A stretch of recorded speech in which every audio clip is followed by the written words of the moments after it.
I disagree with that, but let's get the take of political and media strategist AJ Bruno. AJ, are the political institutions of the UK and the United States absolutely riddled with Marxists? What's your take? Yeah, I think sadly they're both infested with it, especially in academia. Here we see so much indoctrination in the school system. I saw it. It's only gotten worse since then.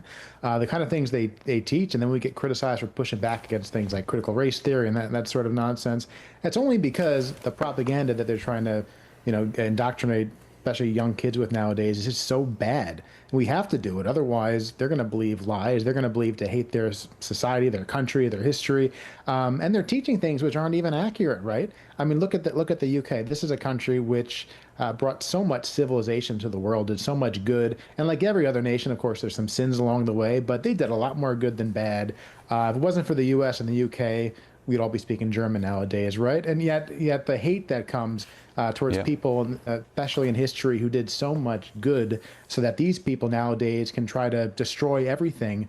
So ungrateful, and frankly, it's disgusting that there's people actually pushing this kind of racist, vitriolic, wrong, and just factually incorrect propaganda, especially in the school system. Wow, yeah, well said. I mean, look, when it comes to the our sort of colonial past, as people would call it, I'm very, very proud of that. Yes, there were some bad things that happened, raping and pillaging our way through the world, but we also gave many gifts to the world as well. The Industrial Revolution, we blessed the world with. We ended slavery, with the first nation to end slavery as well. So I make no apology for Britain's past. So what is it then? Is it white guilt? What is behind this this sort of Marxist takeover? Yeah, I think just look at the Black Lives Matter movement, right? They claim it's about racial equality, but really, they've openly said this. It's about pushing a Marxist agenda, anti-capitalism, racist philosophies, things that have nothing really to do with what they claim they're advocating for. So I think it's a push to just undermine our system.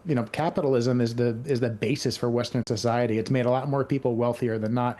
And you just look at where Marxism, where communism has been pushed in the past, in the Soviet Union and North Korea nowadays, places like that. These places are a disaster. They're totalitarian hellholes. There's shortages.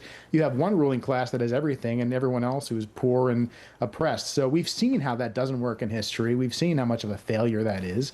But I mean, just look at New York. People forgot that lesson. They're on the verge of electing an open Marxist as mayor there, to ruin one of the greatest cities in the world. So the fact that people are pushing this, advocating for this is a threat to our civilization.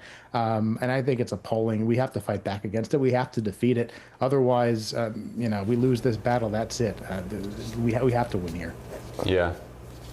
AJ, I'm just going to bring in my panel who would like a word with you, if you don't mind. Niall Gardner, the former advisor to Margaret Thatcher, the ex-British Prime Minister, and of course international journalist, correspondent superstar Sarah Firth as well. Sarah, ladies first, you want to speak to AJ? Thank you very much, AJ. Yes, I want to push back just a little bit because I'm hearing what you're saying. I've listened to what Nigel Farage has said. These are big words, it's big rhetoric, and there is no doubt that it is tapping into the fears of parents that I've spoken to, both in the UK and in the US, around the education system. What I'm not hearing, though, from Reform or from yourself there is what would actually be done to overhaul the education system. As far as I know, I think Reform haven't laid out any kind of educational policy. They haven't even got a sort of head of a spokesperson for the education policy in their party. So I think, on behalf of the parents that I've spoken to reporting stories like this, it's all well and good to say that there is this issue. What is being proposed should be done about it?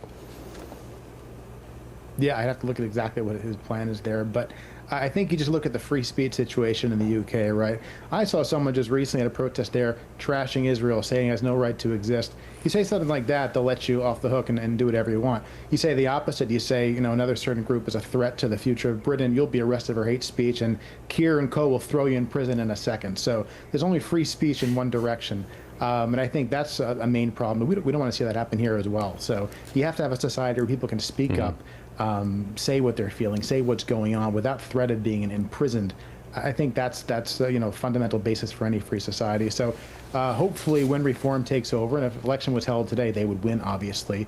Hopefully there's a Britain to save at that point. So in that case, yeah, they have to fix the education system. How they'll go about doing that, I haven't been in a British school. I don't know exactly what it looks like, but I think you cannot undermine the right to free speech, and you cannot force children to learn history, which is just wrong. And governments, especially when they're controlled by far left people in power, do tend to push history, which is not accurate. Yep, I remember my time at school, they taught us about the British Empire, but it was all in a negative light. I mean, we were made to feel like, little rascals. Niall Gardner's here. Niall, you got a quick question for AJ? Yes, certainly. And like Ben, I'm proud of the British Empire. It's been a great force for good. I think Nigel Farage was 100% right in his remarks at Hillsdale College. Important speech, I think. And I do hope that reform will fundamentally change the British education system. It's badly needed. AJ, could you also talk about what's happening in American universities as well? And there has been a real fight back by the Trump administration against left-wing control of higher education. Could you talk a bit about that? What's happening on American university campuses?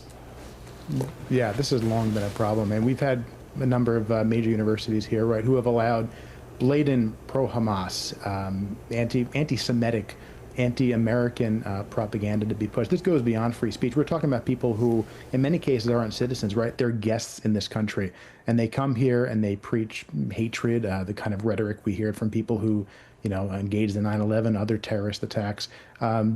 We don't have to listen to this, especially when people aren't citizens of our country. So I think he's right to push back against institutions. Some of them have made changes and gotten rid of the presidents that have been behind that and are cracking down on that sort of thing. But the university's here for a long time, right? Except for Hillsdale. Hillsdale's are great. I mean, I've taken some of their free courses. They're wonderful. But most schools here are far left, right?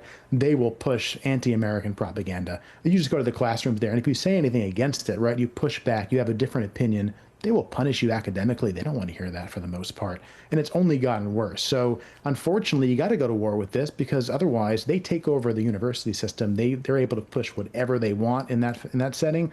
That's it. People will just keep learning lies, and then where are we in the future? We're nowhere. Yep, indeed. AJ, kick the commies out of education. In fact, kick the commies out of every institution across the USA and the UK. And there's a reason that homeschooling is absolutely exploding. Not sure about the US, but in the UK at least, homeschooling is on the rise more than ever before. AJ Bruno, thank you very much. Political and media strategist. Really appreciate your company. Great talking to you.